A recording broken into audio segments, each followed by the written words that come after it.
Aerys Targaryen was the last of his name to sit on the Iron Throne. Known far and wide as the Mad King, his was a reign of instability and terror. The Seven Kingdoms are well rid of him and his kind. Oh, he may have appeared to be a capable ruler at first, but that was due in no small part to his counselors, led by the hand of the king, Tywin Lannister. There may have been years of peace and prosperity during Aerys's reign, but it was Tywin who was really running the country as Aerys spiraled further and further into insanity. The dragon spawn were famous for losing their minds. It was the price they paid for centuries of keeping the bloodlines pure.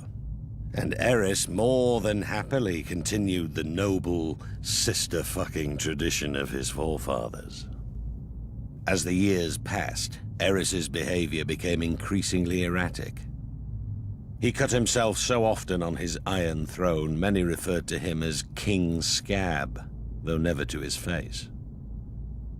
It was rumored he had developed an obsession with wildfire, and was known to inflict horrific punishments on those he considered enemies, including burning them alive.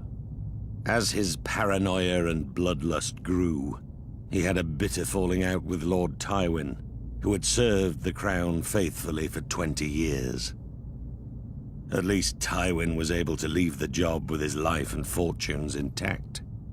Subsequent hands of King Aerys weren't so fortunate. Then the Targaryens went too far. The Crown Prince Rhaegar abducted Lyanna Stark, daughter of Rickard Stark, the Lord of Winterfell. She was my betrothed. She was my beloved. Beautiful and spirited woman, and I loved her more than life itself. Rhaegar went south with Lyanna, hiding her away in Dorne. What harm he inflicted on the poor girl, the gods only know. Brandon Stark, Lyanna's eldest brother, was outraged.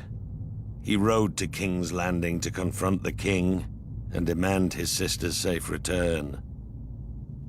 Instead, Aerys had him executed, his father, Rickard Stark, as well. There wasn't much left to discuss after that. Aerys feared their loved ones would seek revenge for what he did. He was right to be afraid. Aerys wasted no time in calling for the heads of Brandon's younger brother, my friend Eddard Stark. And my head too, of course. I'm sorry he didn't come looking for it himself. Alongside Jon Arryn of the Vale, the man who fostered Ned and I as children, Baratheons, Starks, and Tullys all called their banners. Once our rebellion began, the Mad King's days were numbered.